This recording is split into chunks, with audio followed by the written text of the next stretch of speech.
How could a document declaring all men are created equal give birth to a nation where 4 million human beings were property?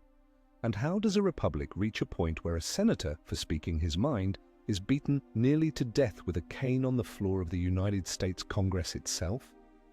This is not politics, this is a blood feud in its Sunday best, a quiet declaration that the time for words has passed. The year was 1856, and the wound in the American soul had festered into an open sore. The senator was Charles Sumner of Massachusetts, an abolitionist whose tongue was as sharp as a surgeon's scalpel. His attacker was Preston Brooks, a congressman from South Carolina who felt his family's honor and the honor of his entire civilization had been insulted. Brooks did not challenge Sumner to a duel, that was for gentlemen. He chose a heavy gutta-percha cane and struck Sumner again and again and again until the cane shattered and Sumner lay unconscious in a pool of his own blood. The chamber of reason debate had become a gladiatorial arena. In the North, Brooks was branded a coward, a brute, a symbol of Southern barbarism. But in the South sent him new canes, hundreds of them, inscribed with phrases like, "Hit him again." They saw a hero defending their way of life. The schism was no longer a matter of legislative clauses and tariff arguments. It was visceral.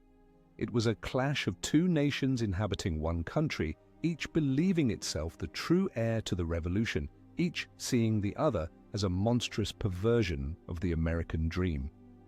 Politicians in Washington drew lines on maps, not understanding that in reality those lines would have to be drawn in blood. This was not the beginning, but it was the moment the fever broke. The nation was hallucinating, seeing enemies in faces that had once been brothers. The path to disunion was paved with compromises, each one a testament to a nation trying to outrun its own shadow. The Missouri Compromise of 1820, the Compromise of 1850, these were not solutions, they were postponements of the inevitable, temporary truces in an undeclared war. Each agreement was a desperate attempt to balance the seesaw of power between states that permitted slavery and states that did not. But the weight on one side kept growing. The South's economy, its culture, its very identity was inextricably linked to the institution of chattel slavery. To them, it was not merely an economic system, it was the foundation of their social order, a matter of divine providence. In the North, a different fire was burning. The abolitionist movement, once a fringe cry of radicals, was gaining a moral and political momentum that could no longer be ignored. Voices like William Lloyd Garrison's declared the Constitution itself a covenant with death and an agreement with hell for its tolerance of human bondage. It was a collision of two irreconcilable truths. One man's property was another man's person. One man's liberty was built upon another's chains. How long can a house divided against itself stand? The question hung in the air, thick and heavy like the summer heat in Washington. The breaking point was not a grand debate or a presidential decree. It came in the form of a law, the Kansas-Nebraska Act of 1854. The act was a politician's masterpiece of evasion. It proposed that the settlers in these new Western territories should decide for themselves whether to allow slavery. The principle was called popular sovereignty, a reasonable-sounding name for a concept that would unleash hell. The idea was to let the people choose, to take the explosive issue out of the hands of Congress. But what it really did was turn the pristine prairies of Kansas into a battleground. It was an invitation to a civil war in miniature. Emigrant aid societies in the North funded the passage of abolitionist farmers to Kansas, arming them with Bibles and rifles. From the South, pro-slavery border ruffians poured across the border from Missouri, determined to stuff the ballot boxes and claim Kansas for the slaveholding empire. Kansas began to bleed. It was a war of ambush and arson, of night raids and public executions. Pro-slavery forces sacked the free soil town of Lawrence. In retaliation, a fanatical abolitionist, a man who believed himself to be God's own avenging angel, led a small band of his sons and followers to a pro-slavery settlement at Pottawatomie Creek. His name was John Brown. He was a man with the eyes of a prophet and the ethics of a terrorist. Brown and his men dragged 5 pro-slavery settlers from their cabins in the dead of night and hacked them to death with broadswords. He was not just fighting for a political cause, he was waging a holy war. John Brown saw slavery as a sin so profound it could only be cleansed with blood. Bleeding Kansas was the nation's future writ small. It demonstrated a terrifying truth. When debate fails, the rifle becomes the final arbiter. The violence was no longer confined to the frontier. It had already desecrated the halls of Congress. It poisoned every political discussion, every town meeting, every family dinner where North met South. The country was tearing itself apart, not over taxes or territory, but over the fundamental question of what it means to be human. And in the heart of this storm stood John Brown, a man forged in the fires of Kansas, now planning a final, desperate act that would push the nation over the precipice. His gaze was fixed on a federal armory in a small Virginia town called Harper's Ferry. Brown believed that if he could seize the weapons stored there, he could arm the slaves, ignite a massive rebellion, and shatter the chains of bondage with one apocalyptic stroke. On the night of October 16, 1859, with a tiny army of just 21 men, he put his mad, righteous plan into motion. The raid was a spectacular failure. The slaves did not rise up. The local militia pinned Brown and his men down in the armory's engine house. The federal government dispatched a company of United States Marines under the command of Colonel Robert E. Lee. After a brief siege, the Marines stormed the engine house. Most of Brown's men were killed. Brown himself was wounded and captured. The state of Virginia tried him for treason, murder, and inciting a slave insurrection. The trial was swift, the verdict a foregone conclusion. He was sentenced to hang. But in defeat, John Brown achieved a victory he could never have won with his raid. His words from the courtroom and the gallows electrified the North. He presented himself not as a killer, but as a martyr for liberty, an instrument of God's will.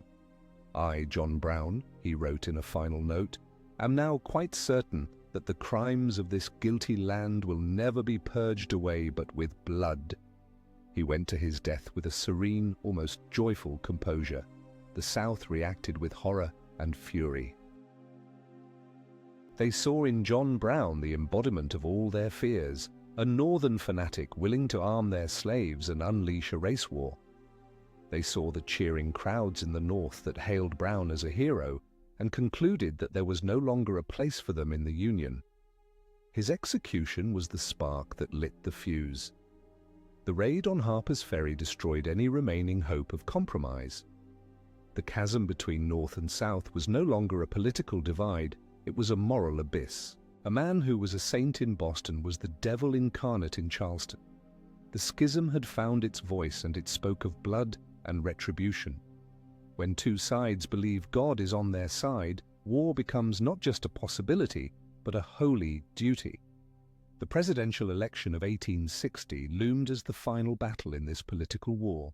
The newly formed Republican Party, a purely northern entity, nominated Abraham Lincoln, a man who had declared that the nation could not endure permanently half slave and half free.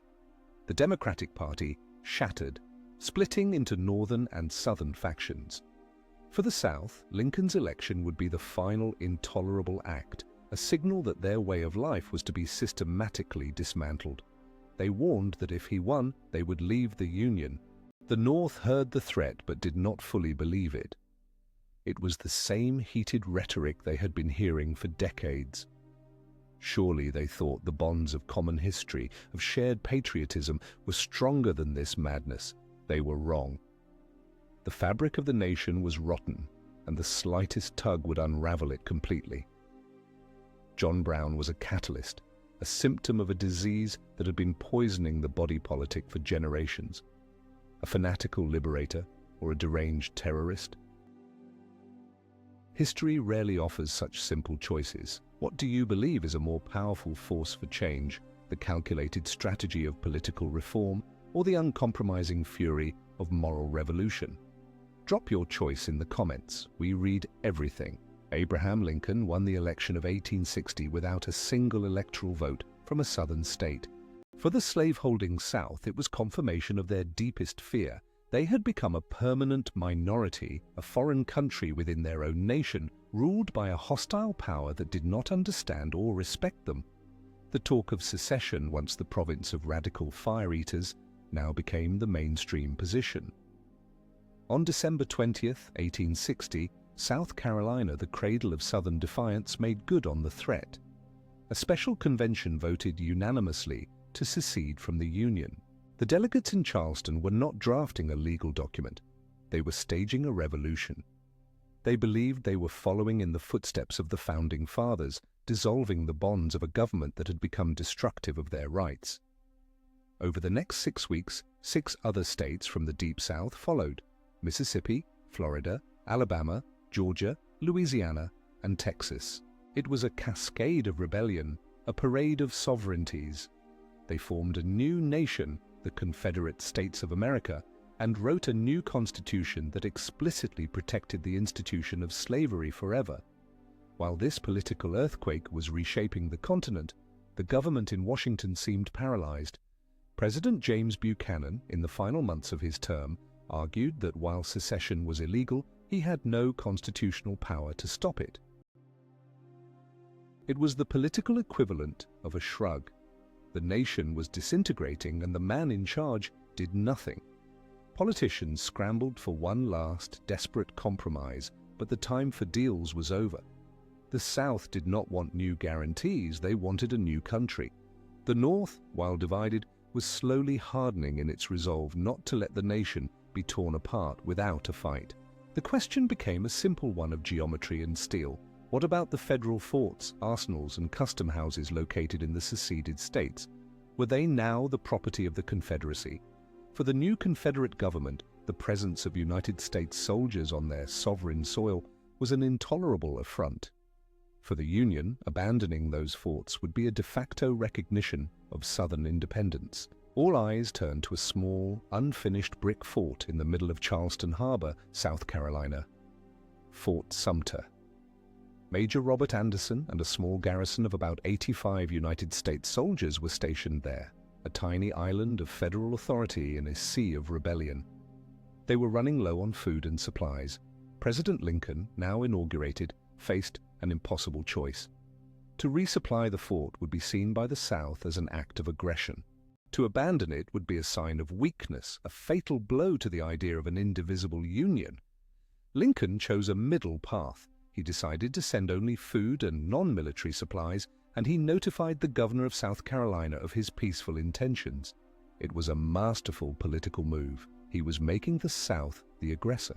If they fired on an unarmed ship bringing food to hungry men, the world would see who started the war. The Confederate President Jefferson Davis and his cabinet in Montgomery, Alabama, saw the trap. But they also knew they could not allow the fort to be resupplied.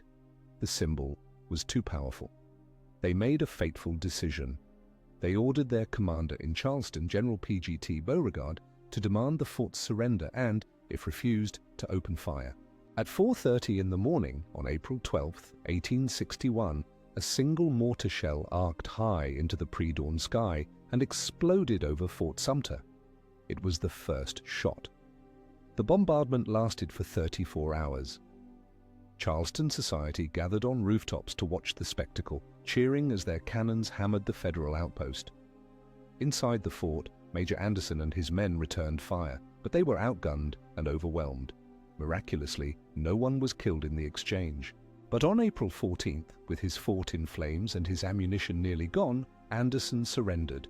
He and his men were allowed to leave, taking their flag with them.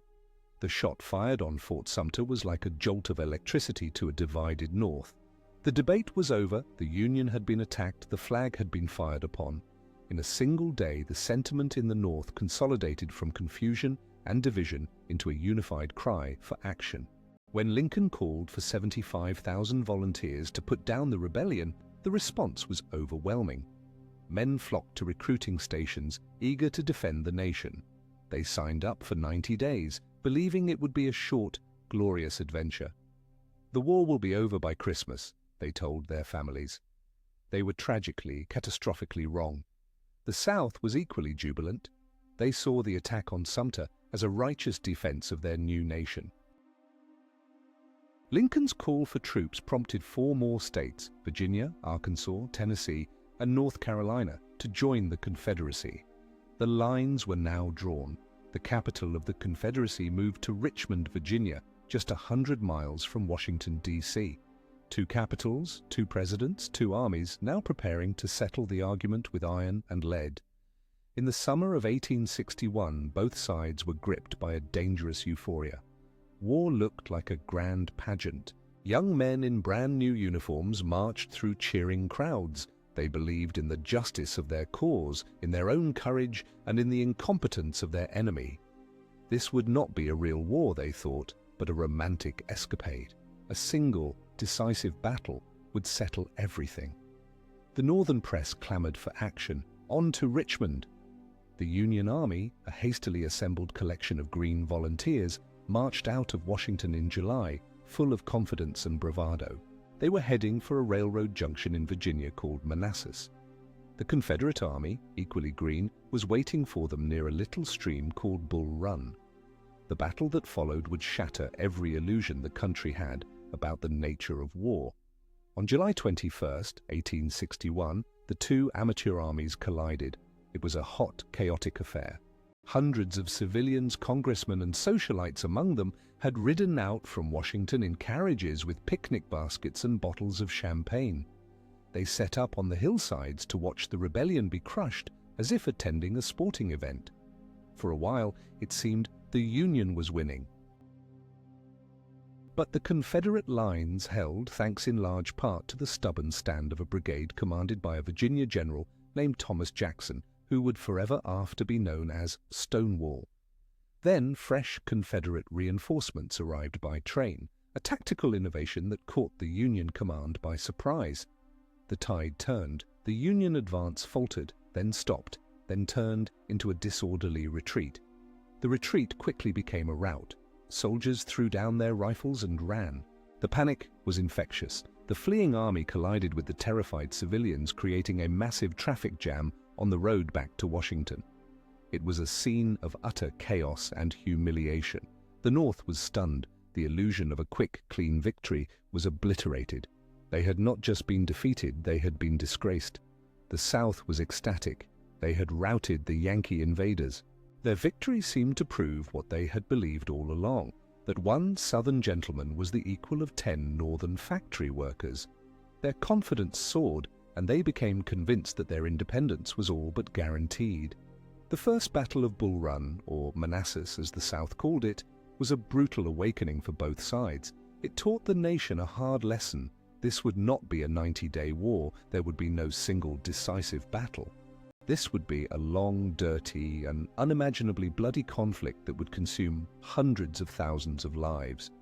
The waltz of the amateurs was over. The real dance of death was just beginning.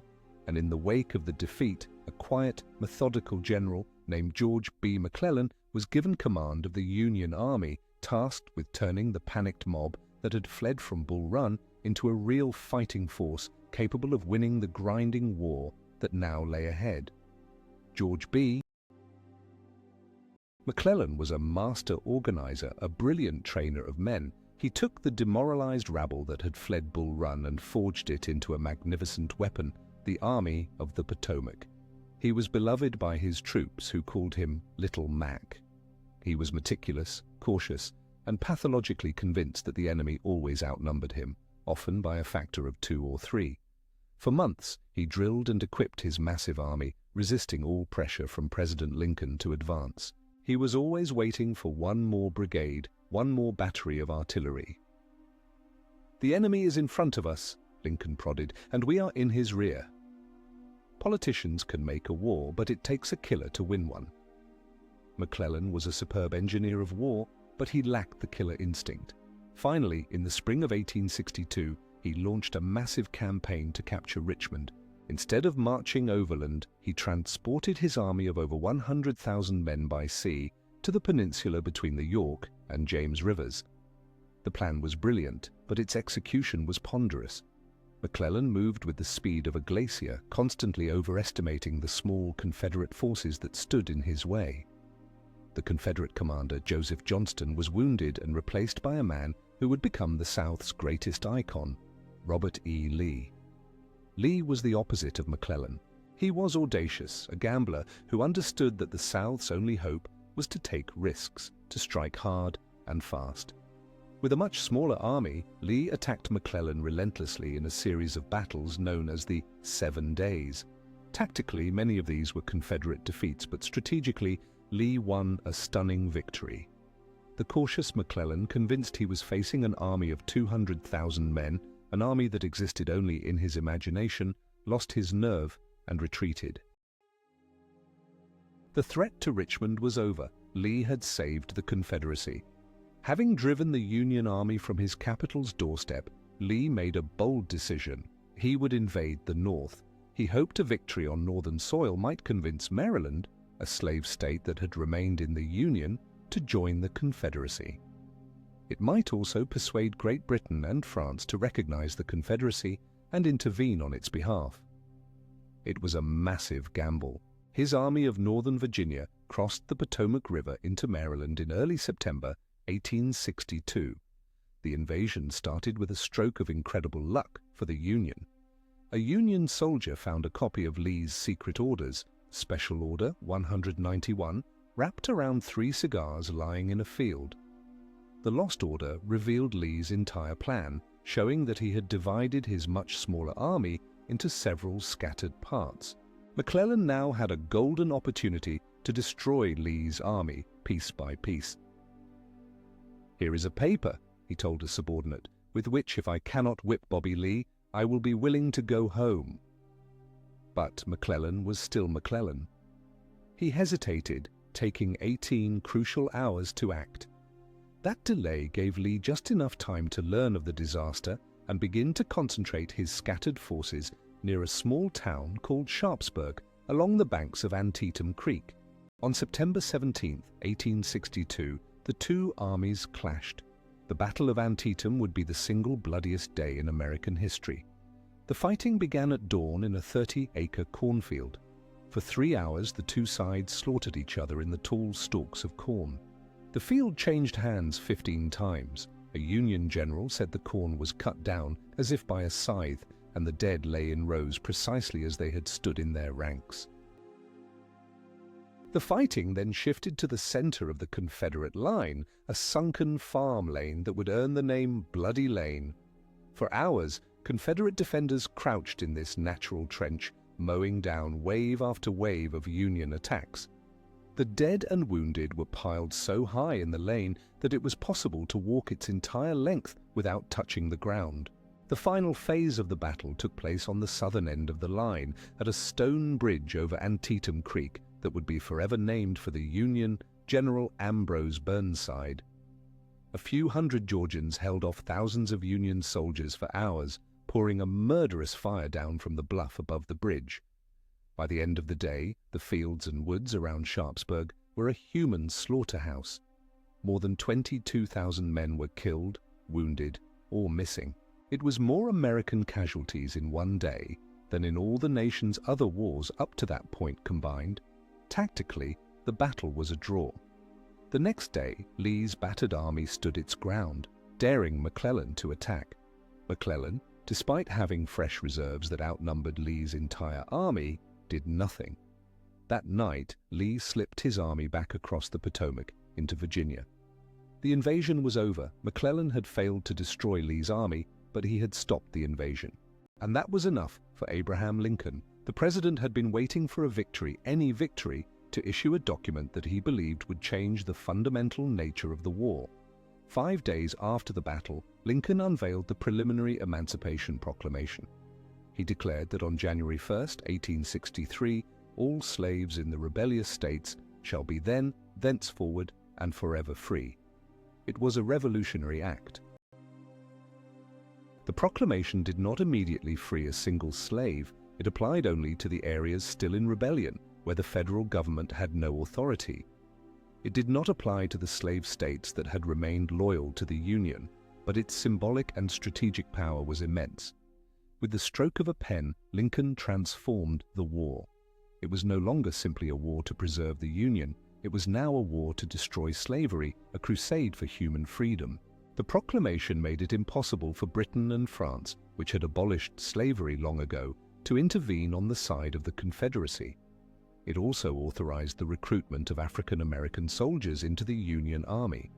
By the end of the war, nearly 200,000 would serve, fighting for their own liberation. The bloody cornfield of Antietam, a scene of meaningless slaughter, had been given a profound and terrible meaning. The Union dead had not died in vain. They had purchased with their blood a new birth of freedom. The war was no longer about restoring the nation that was, it was about creating the nation that ought to be. A war that began over legal arguments about union had found its moral soul in the abolition of human bondage. It became a war of subjugation, a remorseless grind to destroy not just an army, but a way of life. The butcher's bill from Antietam was staggering, but out of that carnage Lincoln had forged a new purpose for the nation, written in the ink of emancipation and sealed with the blood of soldiers. The Emancipation Proclamation gave the North a moral cause, but morality alone does not win wars. Wars are won with logistics, with industry, and with overwhelming force. While the great armies in the East traded bloody blows in Virginia and Maryland, a different kind of war was being waged, a slow, methodical, and relentless strangulation of the South. The grand strategy had been conceived at the very beginning of the conflict by the aging Union General-in-Chief, Winfield Scott. He proposed to crush the rebellion not with a few glorious battles, but by squeezing it to death. The plan involved a massive naval blockade of the entire southern coastline, from Virginia to Texas, and a thrust down the Mississippi River to split the Confederacy in two. The press mocked the plan as too slow, derisively calling it the Anaconda Plan, after the snake that crushes its victims. But Scott's vision was prophetic. The Anaconda was about to begin its long, inexorable squeeze. The blockade was a monumental undertaking. The Union Navy had to patrol over 3,500 miles of coastline, filled with treacherous inlets and hidden harbors. At the start of the war, the Navy was pitifully small, but the industrial North went to work. Shipyards operated around the clock, producing a vast fleet of steamships, gunboats, and cruisers. The blockade was never perfect. Daring blockade runners, long, low, fast steamships painted a ghostly grey to hide them at night, made fortunes dashing into southern ports like Wilmington and Charleston, carrying vital military supplies from Europe and returning with cotton to pay for them. It was a deadly game of cat and mouse played out on the dark waters of the Atlantic. For every blockade runner that got through, others were captured or driven ashore by the ever-present Union patrols. The blockade slowly tightened its grip, choking off the South's connection to the outside world. Prices for imported goods skyrocketed. Salt, coffee, and medicine became rare luxuries.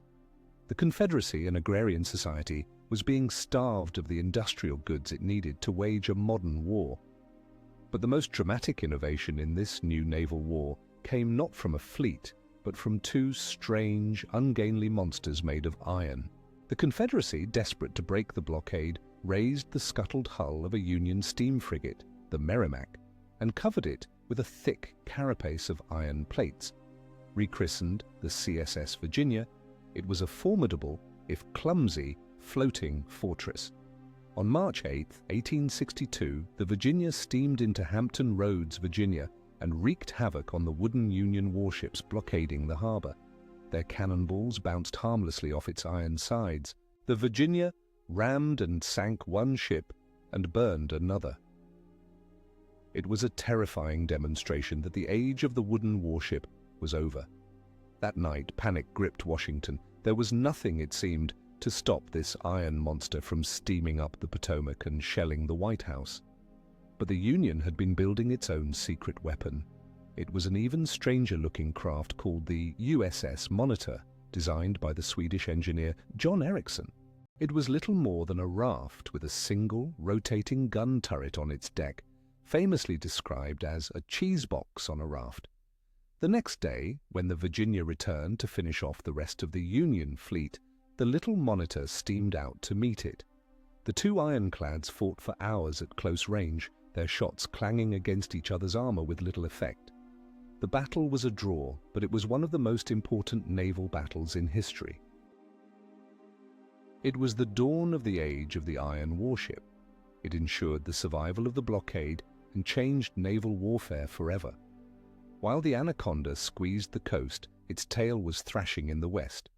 Control of the great rivers, the Mississippi, the Tennessee, and the Cumberland, was vital.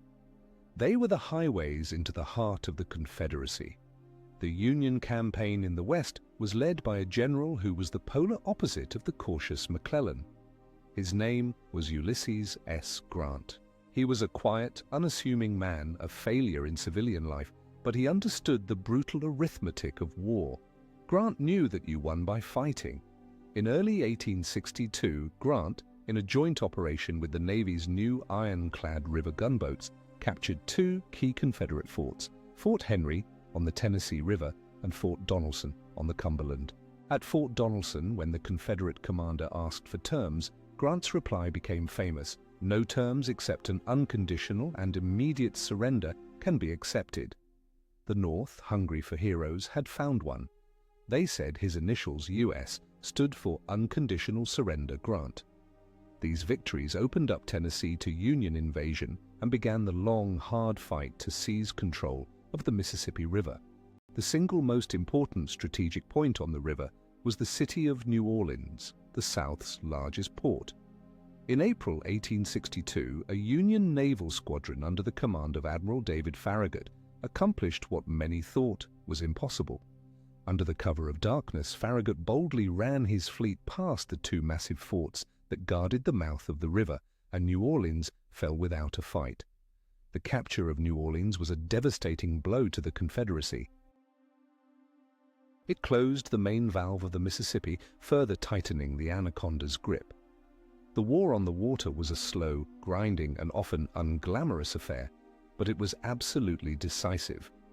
While Lee's brilliant victories in the East gave the South hope and created legends, the relentless pressure of the blockade and the steady advance of Union forces down the great western rivers were inexorably sealing the Confederacy's doom. The South was slowly being isolated, starved, and dismembered. The sound of naval cannons and river gunboats was the sound of a closing cage. War technology often produces strange hybrids of the old and the new. Which of these iron monsters do you find more compelling? The brutalist power of the repurposed Fortress Virginia, or the revolutionary minimalist design of the agile Monitor? Let us know which machine you think truly owned the future.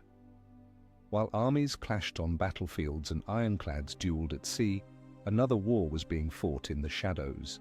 It was a war of whispers and secrets, of spies and saboteurs, a conflict waged in the drawing rooms of Washington, the back alleys of Richmond, and the capitals of Europe.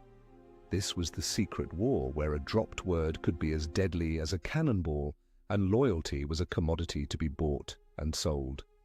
The Union had a head start in the intelligence game thanks to a private detective from Chicago named Allan Pinkerton. A fierce abolitionist and a master of disguise, Pinkerton had already foiled an assassination plot against Abraham Lincoln on his way to his inauguration. When the war began, Pinkerton established a secret service for General McClellan. His agents, including some of the first female operatives in American history, infiltrated Southern society, mapping fortifications and gathering intelligence. Pinkerton's greatest weakness, however, was his tendency to tell his cautious commander exactly what he wanted to hear: that the Confederate army was vast and unconquerable. His wildly inflated estimates of enemy strength fed McClellan's paranoia and contributed to the Union's strategic paralysis in the East. The Confederacy, though outmatched in industrial power, proved to be formidable in the art of espionage. Their spy network in Washington was deeply embedded and remarkably effective. Its undisputed queen was a beautiful, charming, and utterly ruthless widow named Rose O'Neal Greenhow. A popular Washington socialite, her friends included senators, high-ranking military officers, and even a vice president. She used her charm and social connections to pry secrets from infatuated Union officials which she then passed to the Confederacy through a network of couriers. It was Greenhow who provided General Beauregard with the precise details of the Union Army's plan to advance on Manassas, a critical piece of intelligence that contributed to the Confederate victory at the First Battle of Bull Run. Alan Pinkerton eventually caught on to her. He placed her under house arrest, but even that did not stop her. She continued to smuggle out messages, sometimes in the hairbuns of visiting friends. Eventually exiled to the South, she was hailed as a hero. The Confederacy sent her on a diplomatic mission to Europe. On her return journey in 1864, her blockade runner was chased ashore in North Carolina by a Union gunboat. Fearing capture, she tried to row to shore in a small boat, but it capsized in the heavy surf. She was dragged down by the weight of the $2,000 in gold sewn into her dress, her payment for a life of treason and patriotism. The most effective Union spy, however, operated not in Washington, but in the very heart of the enemy capital. Elizabeth Van Lew was a member of a prominent Richmond family, a wealthy spinster who despised slavery and remained fiercely loyal to the Union. To her neighbors, she was an eccentric, possibly insane woman who muttered to herself on the street. It was the perfect cover. Van Lew built and ran the most sophisticated and successful spy ring of the war. She placed agents in key positions throughout Richmond, including a former slave named Mary Bowser, who became a servant in the Confederate White House and reported on conversations she overheard at Jefferson Davis's dinner table. Van Lew visited captured Union soldiers in Libby Prison, bringing them food and medicine while secretly gathering intelligence from them and helping them to escape. She developed an elaborate system of ciphers and couriers to get her information to Union commanders. She was never caught. Her work provided Ulysses S. Grant with a steady stream of vital intelligence during his final campaign against Lee.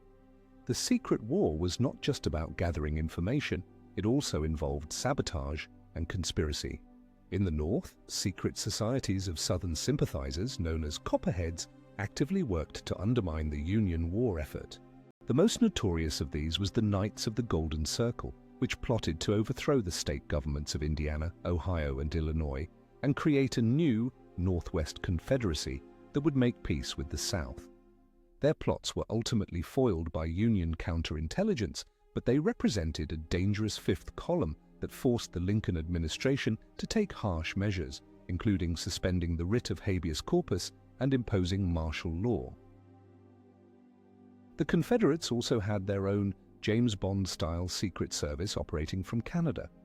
These agents launched a series of daring and desperate plots. They tried to burn down New York City by setting fires in hotels and theaters. They attempted to capture a Union warship on the Great Lakes. They even hatched a plan to kidnap Abraham Lincoln and hold him for ransom.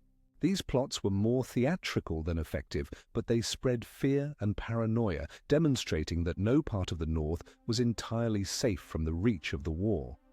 In this shadowy world, the lines between soldier and civilian, hero and villain, blurred into invisibility. A society belle could be a master spy. A harmless eccentric could be the linchpin of an intelligence network.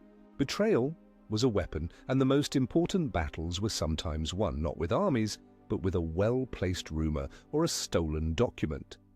The schism was not just a chasm between two armies, it was a crack that ran through every community, every family, turning neighbor against neighbor and forcing individuals to make terrible choices in a world where nothing was quite as it seemed.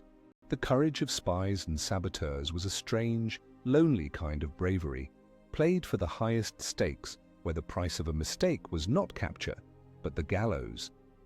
After the strategic Union victory at Antietam and the political earthquake of the Emancipation Proclamation, the war in the East settled into a bloody stalemate. Union generals came and went, each promising to destroy Lee's army, and each failing in turn. Ambrose Burnside led the Army of the Potomac to a catastrophic defeat at Fredericksburg in December 1862, sending his men in hopeless frontal assaults against an impregnable Confederate position. "It is well that war is so terrible," Robert E. Lee remarked, watching the slaughter. otherwise we should grow too fond of it. Burnside was replaced by Joseph "Fighting Joe" Hooker, who was in turn brilliantly defeated by Lee at the Battle of Chancellorsville in May 1863. Chancellorsville was Lee's masterpiece, a triumph of audacity and maneuver where he divided his much smaller army in the face of a superior force and won a stunning victory. But the victory came at a terrible cost. Lee's most brilliant subordinate, Stonewall Jackson, was accidentally shot by his own men while scouting at night. His arm was amputated, and he died a few days later from pneumonia. "I have lost my right arm," Lee lamented. Despite this loss, the string of victories had made the Army of Northern Virginia seem invincible. Lee decided the time was ripe for another great gamble, another invasion of the North. A decisive victory on Northern soil, he believed, could shatter the Union's will to fight and force the Lincoln administration to sue for peace. In June of 1863, Lee's army, 75,000 strong, swung north, marching through the Shenandoah Valley and into Pennsylvania. It was the high tide of the Confederacy.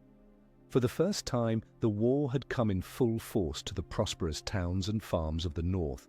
Panic swept through Pennsylvania and Maryland. Hooker, having been outgeneraled by Lee, was replaced just days before the climactic battle by a quiet, scholarly, and ill-tempered general named George Meade. Meade had no time to develop a grand strategy. His only task was to find Lee's army and fight it. The two colossal armies stumbled into each other, almost by accident, on July 1st, near a small, unremarkable Pennsylvania town called Gettysburg. It was a town known for its carriage works and a Lutheran seminary, but its name would become immortal. The Battle of Gettysburg was a 3-day epic of violence and courage that would become the turning point of the war. The first day's fighting began as a skirmish over a shipment of shoes, but quickly escalated as both armies rushed reinforcements to the scene. The Confederates were victorious on the first day, driving the Union forces back through the town of Gettysburg. The Union Army retreated to a series of hills and ridges south of the town, a superb defensive position that resembled a giant fishhook, with Culp's Hill and Cemetery Hill as the Barb, Cemetery Ridge as the Longshank, and two hills known as Little Round Top and Big Round Top at the eye. On the second day, Lee ordered massive assaults on both flanks of the Union line. The fighting was some of the most desperate and brutal of the war. In a peach orchard, a wheat field, and a jumble of boulders called Devil's Den, the two sides tore each other apart in a confusing, chaotic slaughter. The key to the Union line was the hill of Little Round Top, which was left undefended through a command error. As a Confederate brigade from Alabama scrambled up its slopes, a Union officer spotted the danger and rushed a brigade commanded by Colonel Joshua Lawrence Chamberlain, a former professor of rhetoric from Maine, to the summit just in time. Chamberlain's men, the 20th Maine, held off repeated Confederate assaults. With his men out of ammunition and facing one last charge, Chamberlain ordered a desperate, audacious maneuver, fixed bayonets and charged down the hill. The surprise attack swept the exhausted Confederates from the slope and saved the Union flank. The second day ended with the Union line battered but unbroken. The third day, July 3rd, would be the climax. Lee, having failed to break the Union flanks, decided on a frontal assault against the center of the Union line on Cemetery Ridge. It was a terrible, almost insane gamble. His subordinate, General James Longstreet, argued against it vehemently, but Lee was unpersuadable. He believed his Virginians were invincible. At around 1 o'clock in the afternoon, the Confederate artillery opened a massive bombardment, the largest of the war, attempting to soften the Union defenses. For 2 hours, the cannons roared. Then the guns fell silent. Out of the woods on Seminary Ridge, a line of Confederate soldiers emerged nearly a mile wide. 12,500 men, under the command of General George Pickett, began a stately, magnificent, and suicidal march across 3/4 of a mile of open, gently rolling farmland. The Union artillery, which had conserved its ammunition during the bombardment, opened fire, tearing huge gaps in the advancing Confederate line.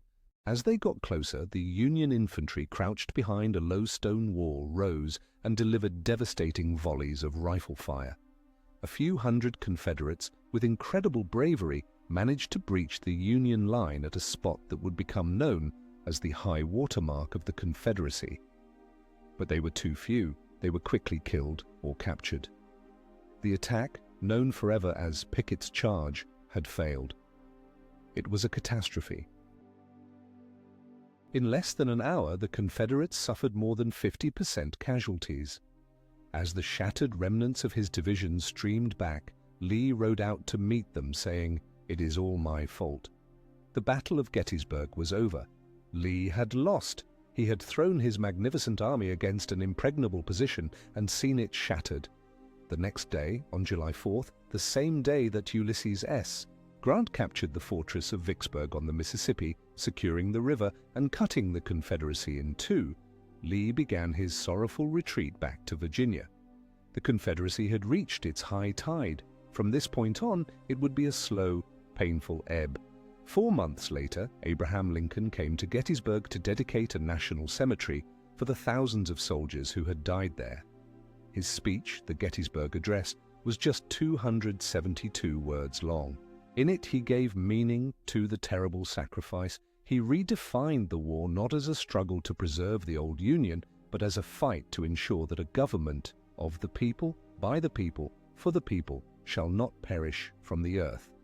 The field of Gettysburg became a symbol of American heroism and tragedy, a place where the fate of the nation was decided by the courage of ordinary men who were willing to die for something larger than themselves. Gettysburg and Vicksburg were staggering blows to the Confederacy.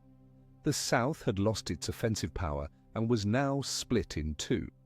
Yet it fought on with a grim and desperate courage. The war was far from over.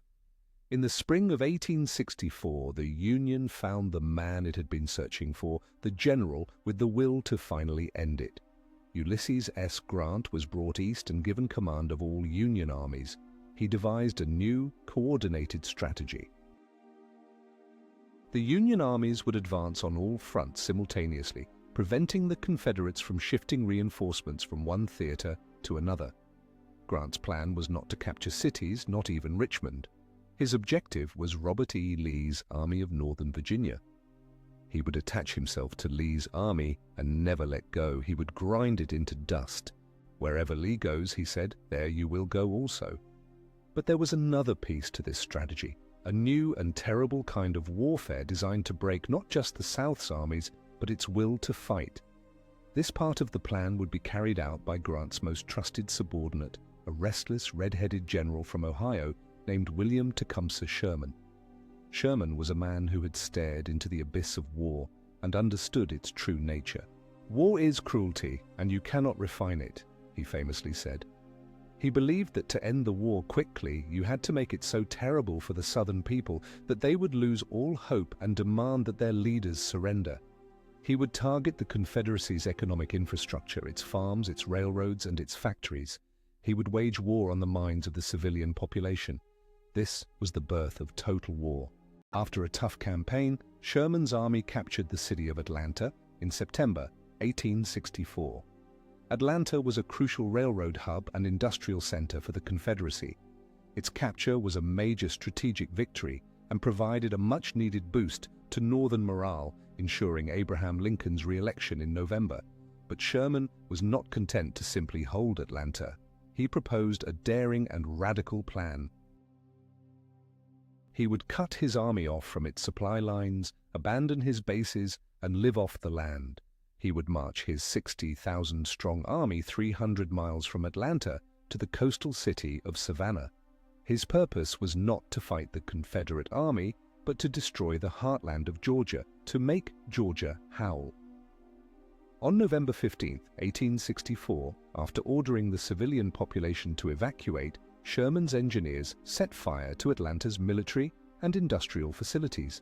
The fires spread, and much of the city burned to the ground. Then, as a military band played John Brown's Body, Sherman's army marched out of the smoking ruins and disappeared into the Georgia countryside, cutting the telegraph wires behind them. For the next month, they were lost to the world. Sherman's march to the sea was an act of organized destruction on an epic scale. His army advanced in a 60-mile-wide front, systematically dismantling the infrastructure of war.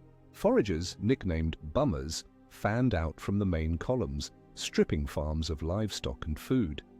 They were supposed to take only what the army needed, but the line between foraging and looting was often invisible. Soldiers tore up railroad tracks, heated them over bonfires, and twisted them around trees, creating Sherman's neckties.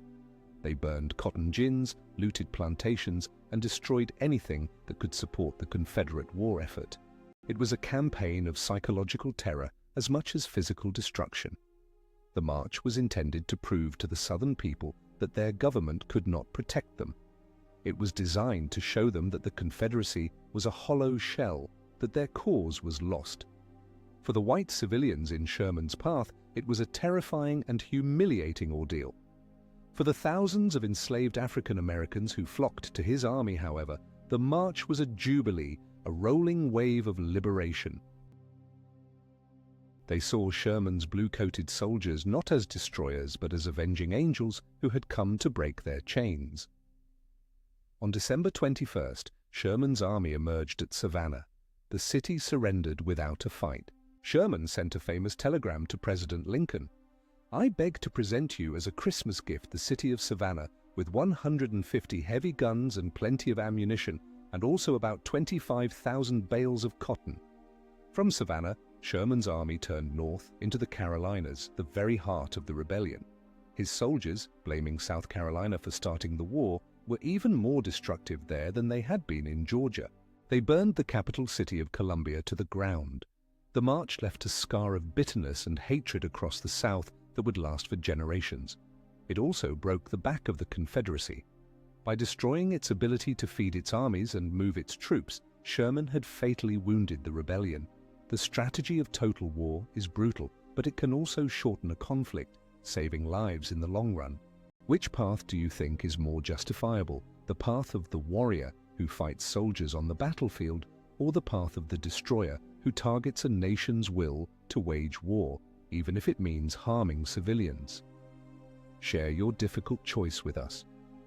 While Sherman's army was cutting a swath of destruction through Georgia and the Carolinas, Ulysses S. Grant was locked in a grim, relentless death struggle with Robert E. Lee in Virginia.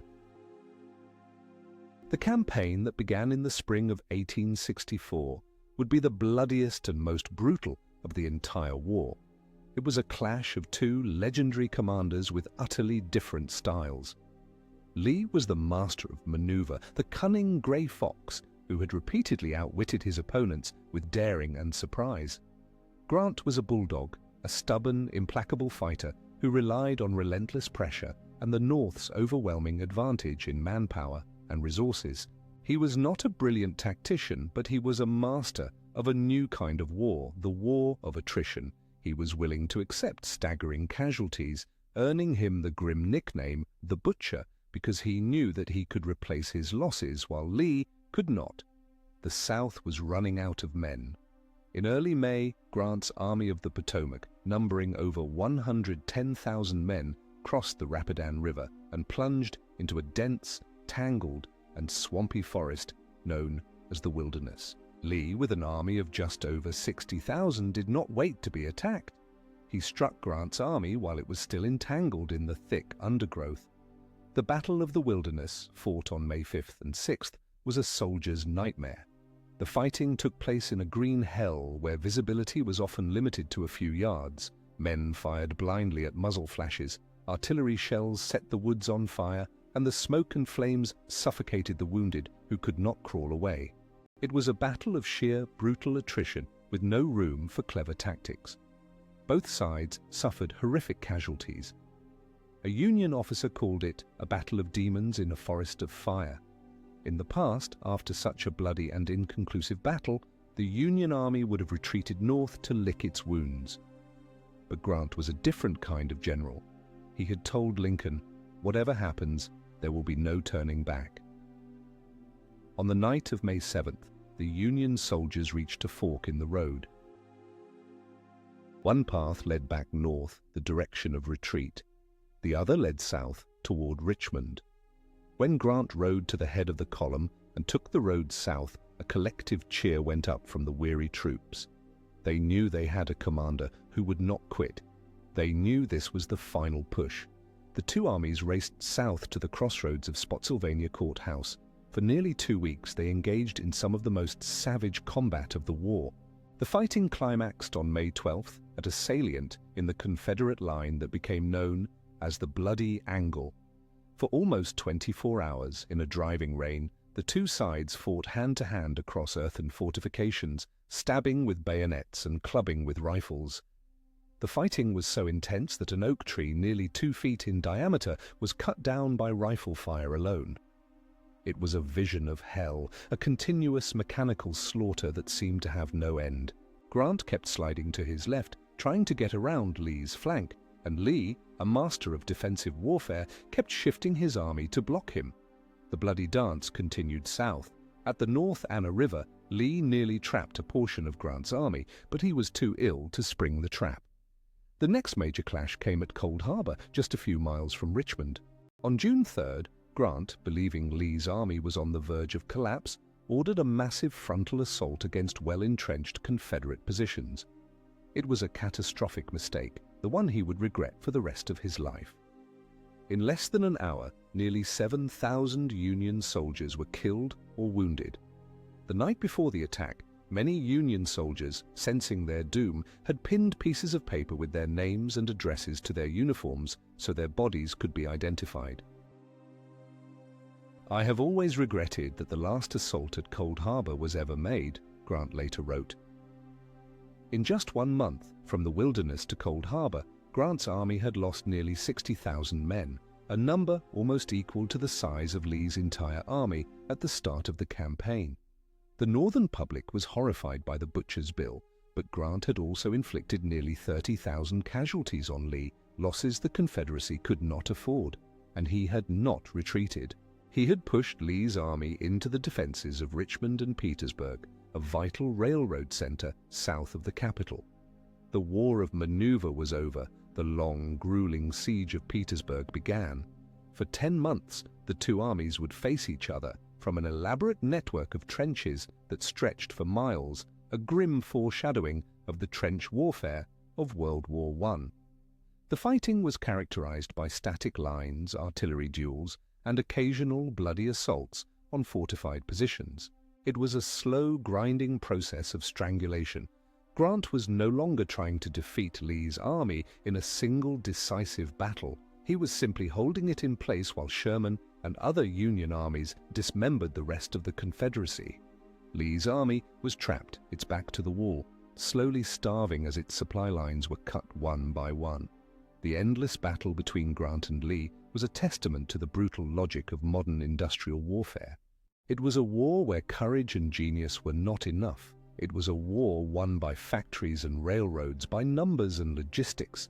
It was a war won by the grim, bloody-minded determination to keep moving forward, no matter the cost. The heroic age of dashing generals and glorious charges was dead, buried in the mud of the trenches outside Petersburg. The siege of Petersburg lasted through the winter of 1864 into the spring of 1865. It was a war of mud, misery, and starvation. Lee's army, once the proud and seemingly invincible army of Northern Virginia, was now a ragged, hungry shadow of its former self. The men were dressed in tatters and lived on a handful of cornmeal a day. Desertions became an epidemic. The Confederacy was collapsing from within. Its railroads were wrecked, its economy was in ruins, and its people were exhausted by 4 years of brutal war. The Union Army, in contrast, was well fed and well supplied, its numbers constantly replenished. The end was now a matter of time. On April 2nd, 1865, Grant's forces finally broke through Lee's thin defensive lines at Petersburg. The Confederate government was forced to evacuate its capital. That night, Richmond, the proud heart of the rebellion, went up in flames. The retreating Confederates set fire to their military warehouses to keep them from falling into Union hands, and the fires spread, consuming the city's business district. The next day, Union troops, including regiments of African-American soldiers, marched into the smoldering ruins. Just a day later, Abraham Lincoln, who had been visiting Grant's headquarters nearby, walked through the streets of the fallen capital. As he walked, former slaves crowded around him, cheering, weeping, and trying to touch the man they saw as their great liberator. It was a moment of profound, almost biblical symbolism. Lee's army, now numbering less than 30,000 men, was in a desperate race for survival. Lee hoped to march west, resupply his army, and link up with the Confederate forces still fighting in North Carolina. But Grant's cavalry and infantry were in hot pursuit, relentlessly nipping at his heels and cutting off his path of retreat. Lee's hungry, exhausted soldiers began to fall by the wayside. On April 6th, at a place called Sailor's Creek, a large portion of Lee's army was cut off and captured.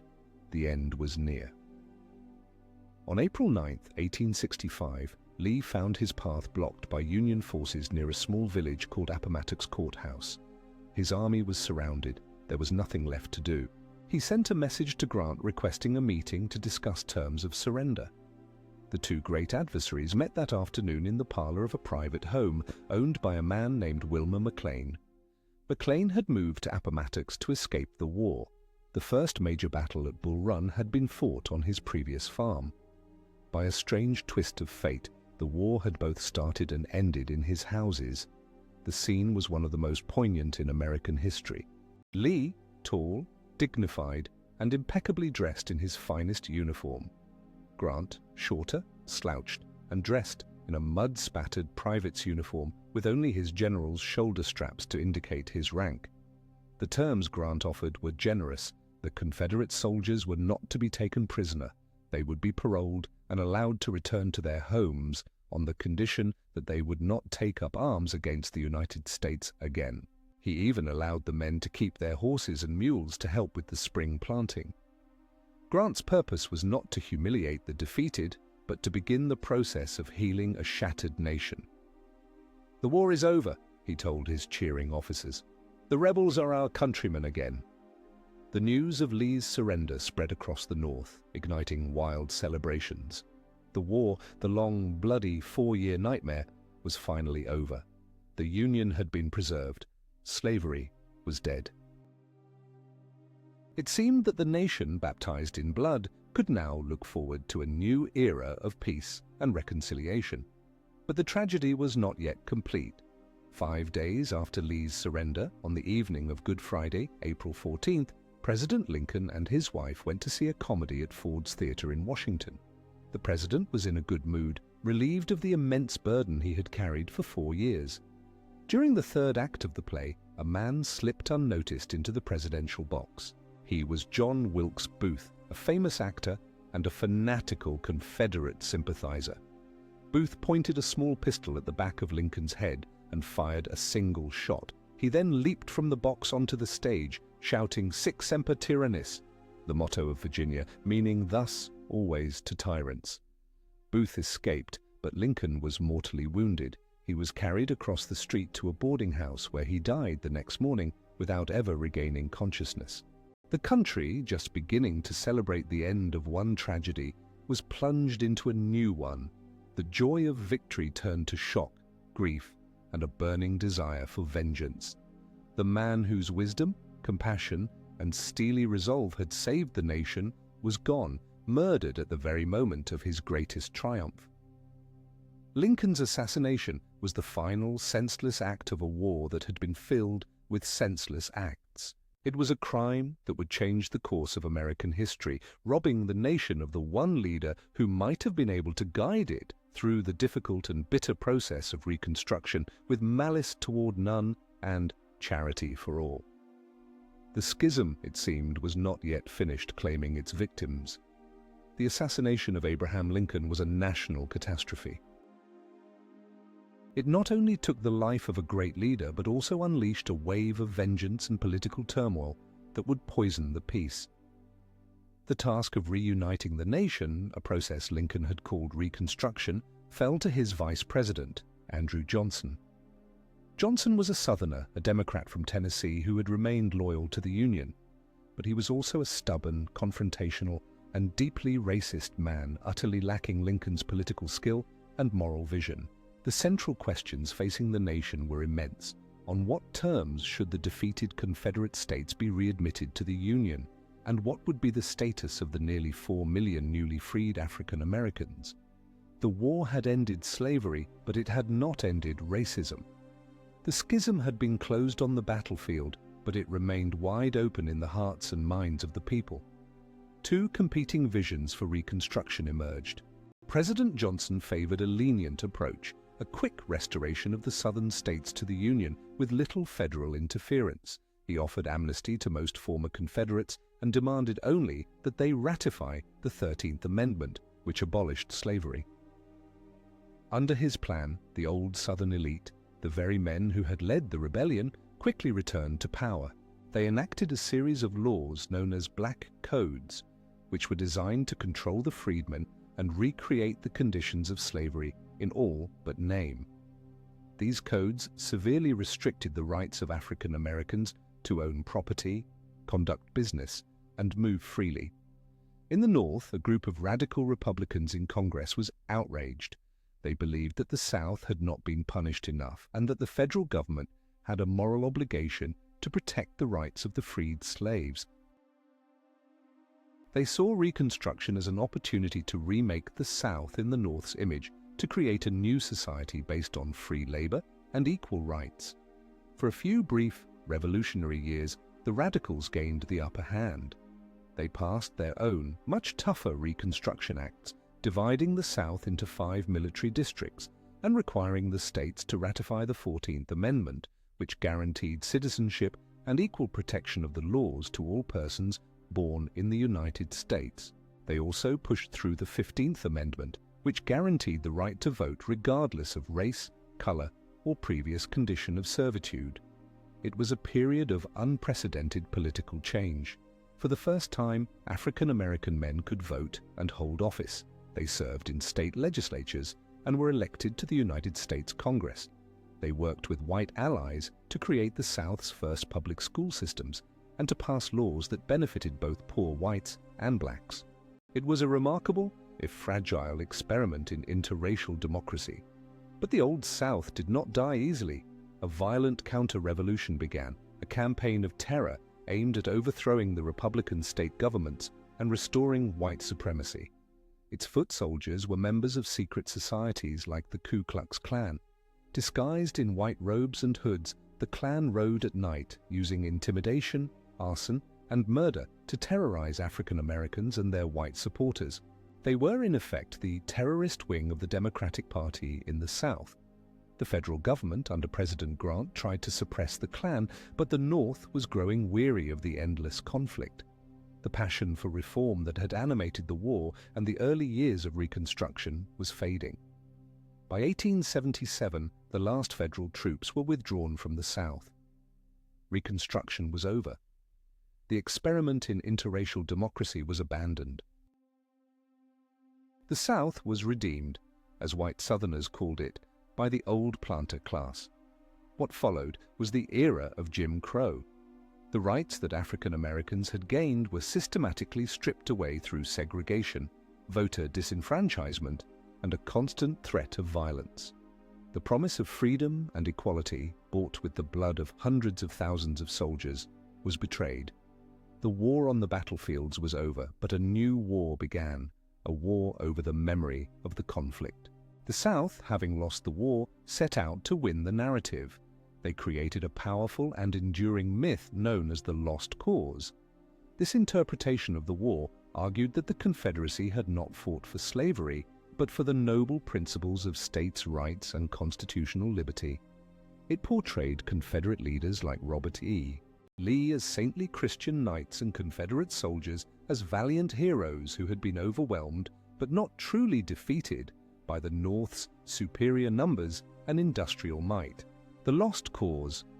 Myth romanticized the Old South, erased the central role of slavery in the conflict, and painted Reconstruction as a corrupt and tragic era of black rule.